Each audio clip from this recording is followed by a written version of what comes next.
You're traveling through time and space. Passing you is galaxy after galaxy. Solar systems and planets brimming with life glow in the distance. A beacon, a signal of light from the deep abyss. Your destination lies just ahead. But in front of you is a daunting task. You must leave this world you call home and enter the world beyond.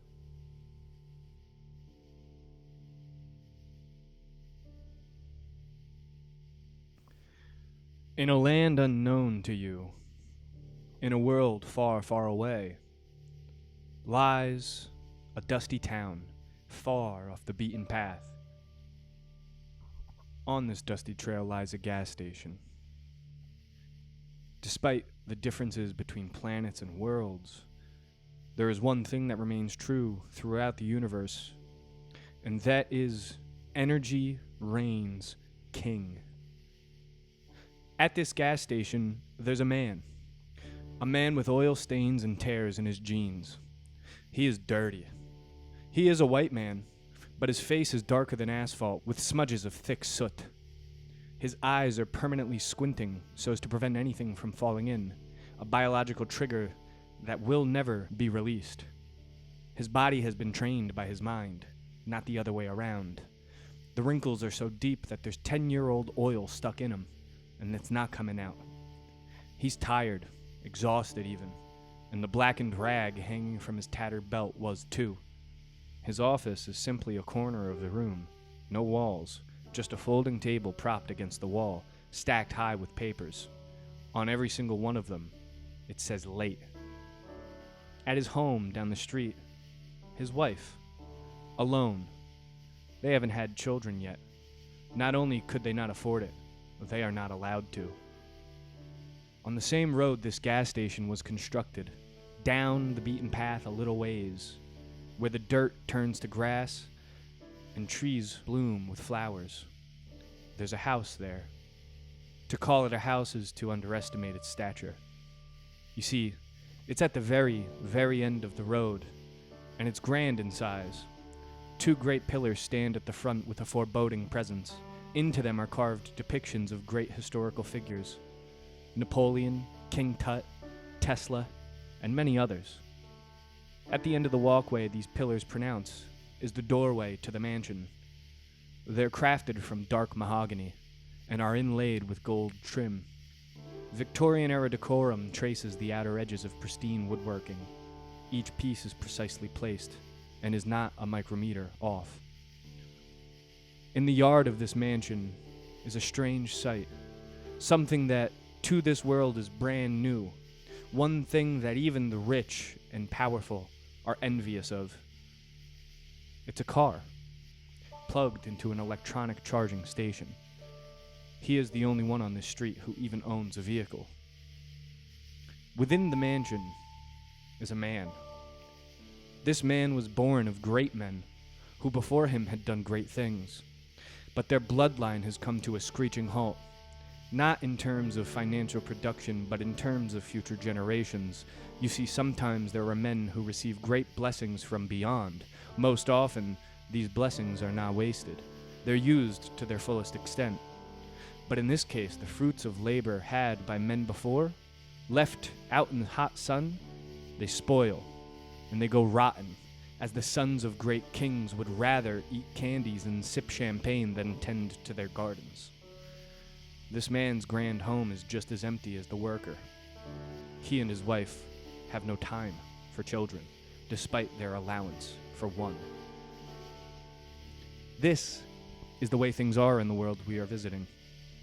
There's so much history behind them. We fumble and babble our way into repeating the same mistakes once made. Only each time these mistakes are made, the stakes get higher, and the risk of complete loss is greater. However, down the street, there's a gas station. Yes, that same gas station from before. And in it, at this very moment, is a man. This man is working tirelessly against his own will and at the cost of his own life. He will die before he sees his son become like them. In a world where kings live on the same street as lowly paupers, each of us are reminded of our place. Like a societal hand that comes down and only alerts you of its presence, this veil that exists between us and them is ever more present in our lives, and our gas station owning man is highly keen of this fact. But here's the thing. Our lowly pauper, our gas station worker, well, he's become just that. Those papers stacking nearly halfway to the ceiling are papers notifying him of his eviction. He's not just late on his rent, but the ban on oil will be implemented soon, any day now. And as he sits there, cursing at the wind and reveling in quiet desperation like most men in this world, the bell to a car began to ring. Someone was there. He poked his head up and peeked out of the yellow-tinted pane of glass stained by years of weathering. Sitting in the barren lot was a brand new, shiny, and reflective Model X9. A brand new model of the newest line of electric vehicles. His brow furrowed, and dried oil chipped out of his deep wrinkles. He stood up, cursing more under his breath. He grabbed a rag, one that was already soaked in soot, but not as soaked as the rest of his dirty rags, and he wiped his face clean of the sweat. His eyes never left that shiny automobile. The rag, it did nothing but smear wet oil over his cracked skin, and as he threw it to the table nearby, the car door opened, and the leg of a man stepped out, covered with superbly fit suit pants. The leg stayed there, motionless for some time. The tinted windows of the Model X9 reflected the run-down and dusty station back at him. It was like looking into a mirror without standing before one, and within it was not him, but all of his failures. Eventually, a man followed the single leg hanging from the open door. As the mysterious individual exited his vehicle, a sound broke the station owner's focus. The owner's head whipped over, homing in on a different man who stood before him. This man, too, was very clean. His hair slicked back and shining brightly under the xenon lights, which flickered momentarily. The slick man donning a dark suit with bright pinstripes and a cream-colored French collar shirt that lay underneath, wrapped with a tightly knitted maroon tie running down the middle. It was tied in a half Windsor and tied so tightly that the owner could deduce anger and frustration in the man's demeanor. Nothing else gave this notion. He stood there, quizzically analyzing the man before him. After some time of anxious silence, the suited man spoke. His clean-shaven face was plastered with a chinny grin, which, upon speaking, melted into seriousness. "Are you gonna help me or not, oil pusher?" The owner of the gas station was silent, looking back and forth between the man before him and the man at the car out front. At this point, the man out front stood behind his open car door, with plumes of white smoke pouring from his nose, 2 cigarettes burning in his right hand. As his confusion dwindled into suspicion, he turned back to the man in his store and spoke. How can I help?" But before he could finish his sentence, the suited man pulled a pad from within his suit and interrupted him. His words cut deep, and the fumbling gas station owner was taken aback, shaken. "Listen here, Mr. Oil Seller. My associate outside is waiting for my signal. That signal will be sent through this pad." As he said this, the man lifted up the pad like an ID badge, and it came to life with a bright red glow. He continued. "And once that signal's sent, well, you see those cigarettes he's puffing on?" The owner nodded slowly. "Good. Very good. Your eyes work. Well, you see, one of those cigarettes is going to hang from his lips, very loosely. Well, the other, well, I think you can imagine what he'll do with the other. Your reserves are right under our noses, aren't they?" The owner nodded slowly, again gritting his teeth. The suited man returns a plastic smile. Good. So we understand each other, right? Right. The suited man unbuttoned his suit jacket and pulled out a pack of Chesterfield butts. He tossed them playfully at the owner and they hit him in the chest, landing in his cupped hands. Dust popped off his coveralls. The suited man continued. Now here's the deal, young man. We're not here to hurt you. That much you should know. You see, we're here because...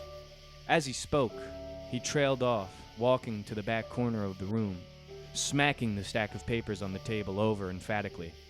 Plumes of dust erupted. Well, you see, we're here because of these, young man. You see, not only have you been running a business that the syndicate deems to be black market, you haven't been paying your fair share either. You see, there's only one thing that the Almighty despises more than a criminal. The suited man dusted off his coat and wiped his hands together. You know what that is, don't you? The owner hesitated as blackened sweat dripped down his forehead and down his nose.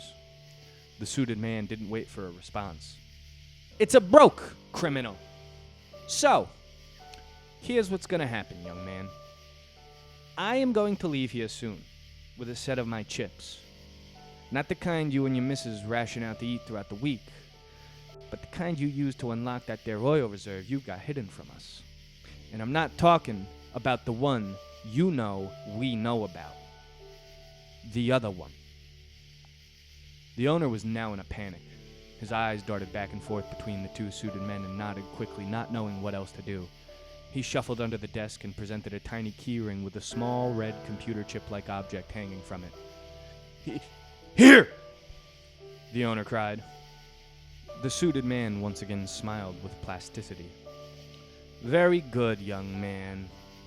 Now, what will happen next, that only depends on you. You see, we know you, and we know you want to reproduce and bring more of your filthy little fucking kind into this world. Your gluttons and your thieves. But the syndicate has a strict no-child policy, and you're gonna fucking follow it. The Almighty ain't so fond of criminal behavior, but if he can make a quick buck in the process, let's just say it eases the burden. The suited man extended his arm with haste and slowed at the pack of cigarettes, prompting the owner of the establishment to open them. He pulled one out, never losing eye contact. As the cigarette lit, he took a long drag. You see, you don't pay, we take the oil and the station with it. No way you're gonna raise a child without a salary. But if you don't pay, and you don't hand over the keys to this castle, we're gonna burn it to the fucking ground. And that little dream you held of raising a boy, well, that becomes a nightmare. Because we're gonna let it happen. And once it does, we will come. In the dark of night. And your boy will breathe, eat, sleep, and live for the Almighty, for the syndicate, and for the betterment of man. He'll be a slave from the moment of his first blink to his last. He takes another long drag. His eyes squint. He does not smile. Do we have a fucking understanding here? When he said this, the man outside moved more than he had the entire time they had stood there. A hand rose to his ear. The suited man before our owner followed suit, and after some time had passed, the suited man began to cackle wildly. He laughed so hard, and for so long, the owner sweat more. His anxiety reached a peak, about to burst.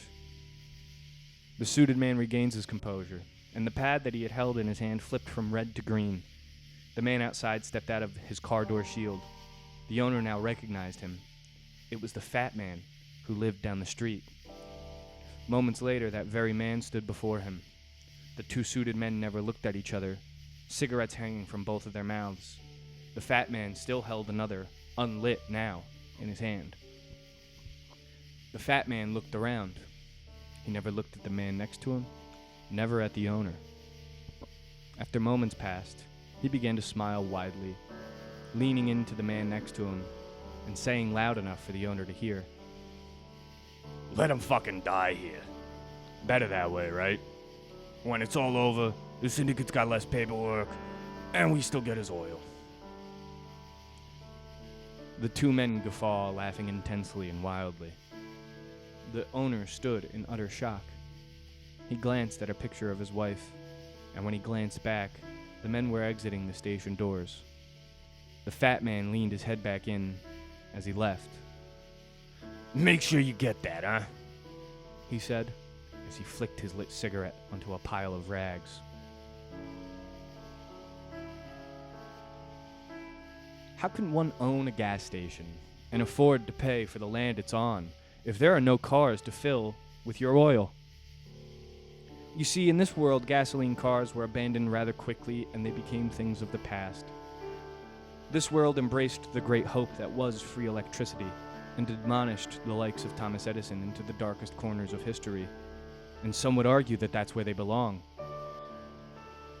But those who argue such a thing are only considering the world as it is right now, the very moment of now.